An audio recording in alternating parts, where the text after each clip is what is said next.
Hello everyone.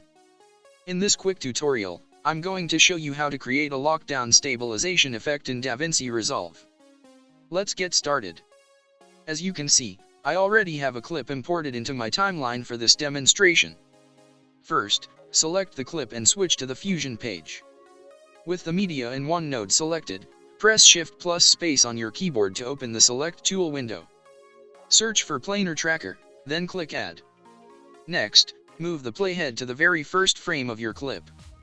Now, go to the Inspector panel and click Set next to Reference Time.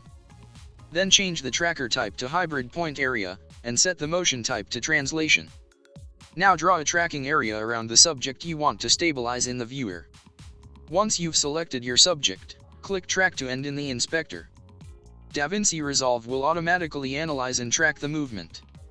After the tracking is complete, change the operation mode from Track to Stabilize to see the result. Now switch back to the Edit page. From here, use Keyframes to adjust the zoom and position values whenever needed, making sure your subject stays inside the frame throughout the entire clip. And that's it. How you create a lockdown stabilization effect in DaVinci Resolve. If you want to create a handwriting text effect like this inside DaVinci Resolve, check out the video on your screen right now. If this tutorial helped you, consider liking the video and subscribing for more DaVinci Resolve tutorials. Thanks for watching, and happy editing.